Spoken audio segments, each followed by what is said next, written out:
মালিক জিজ্ঞাসা করে প্রতিদিন, বান্দা কি কারণে আমাকে ছেড়ে দিলা?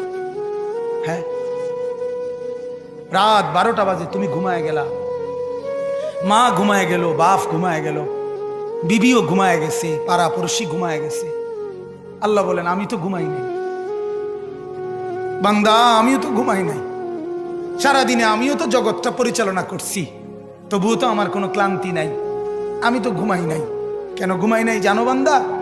রাতের 2টা বাজে যদি তোমার পেশাব করতে হয়, রাতের 3টা বাজে যদি তোমার দরজা খুলতে হয়, তখন যদি তোমাকে উঠতে হয়, আর আমি যদি ঘুমায় যাই বান্দা, তোমার চোখ মেলে দিবে কে?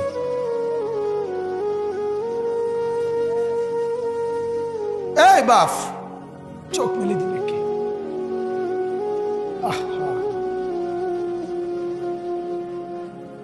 আল্লাহ আমাদেরকে মাফ করে। কোরআনুল কারীমের মধ্যে আল্লাহ তাআলা বলছে ওয়া হুয়াল্লাযী ইয়াতাওয়াফাকুম বিল-লাইল। কোরআনে আল্লাহ বলে, বান্দা শোনো, প্রত্যেকটা মানুষকে রাত গভীরে যে ঘুম আমি দেই, সেটা ঘুম না, আমি ওয়াফাত দেই, আমি মূলত মৃত্যু দিয়ে দেই। আবার আমি দয়া করে একটা নির্দিষ্ট সময় পরে চূড়ান্ত মৃত্যু দেব বলে আমি আবার সেই হায়াত সকালবেলা যখন জাগতে শুরু হয় তখন আমি ফিরাই দেয় আল্লাহ। এমনও মানুষ আছে পৃথিবীতে, রাত্রিবেলা ঘুমাইছিল ভালো মানুষ, সকালবেলা আর জাগে নাই। আমার একজন দূরসম্পর্কীয় চাচা আছে, প্রফেসর ছিলেন, ভালো মানুষ ছিলেন, রাত্রিবেলা জলজ্জান্ত মানুষ ঘুমাইছে, সকালবেলা আর দরজা খুলে দেখছে ওই মানুষটা জীবিত ছিল না, মারা গেছে। হতে পারে না? হতে পারে কিনা বলেন না? তাইলে বছরের পর বছর, মাসের পর মাস, এই বাপ, বাহিরের কারো চিন্তা করে বাদ দেন। আপনারা যারা বসছেন, আপনাকে বলছি, আপনি কষ্ট করে বসছেন, রাতের 12টা বাজে, রাতের 12টা বাজে, এত কষ্ট করে বসছেন, বিনিময়ে একটু ভাবেন, একটু ভাবেন, অনুরোধ আমার, একটু ভাবেন। আজ মাঝে মাঝে মন চায় আল্লাহর বান্দা মুসলমানদেরকে বুকে জড়ায় ধরে কাঁদি যে বাপ কেন এত ভুল করছেন, আল্লাহকে কেন এত নারাজ করছেন?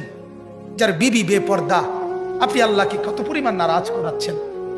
যার স্ত্রী, যার মেয়ে বেপর্দা, আপনি আল্লাহকে কি পরিমাণ নারাজ করছেন বলেন?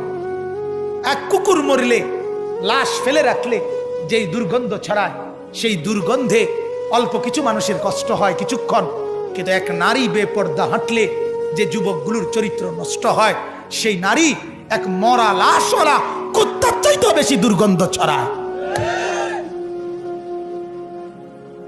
কুকুরের দুর্গন্ধ এত বেশি ছড়ায় না, বেপর্দা নারীর দুর্গন্ধ যে পরিমাণ ছড়ায়।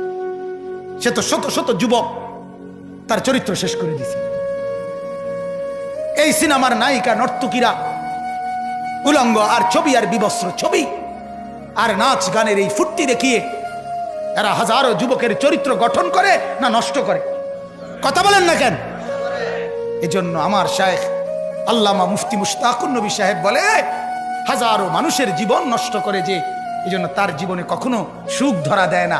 এজন্য এই পৃথিবীর জরিফ এটা, আপনি জরিফ চালায়া দেখেন, যত সিনেমার নায়ক নায়িকা, এদের জীবনের মতো দুঃখী জীবন, ব্যক্তি জীবনের মতো কষ্টের জীবন আর কারো নাই। আপনি খবর লাগান, আপনি খবর লাগান, এদের মতো লাঞ্ছনা। কারণ হাজারো যুবককে নষ্ট করছে এই হাসি দিয়া, অথচ এই হাসি তার মূলত আসল হাসি না। এই হাসি যদি ল্যাবে অথবা ডায়াগনস্টিক সেন্টারে পরীক্ষা করায়, প্রত্যেকটা হাসির মধ্যে ফরমালিন পাওয়া যাবে। কি পাওয়া যাবে? Formalin, formalin.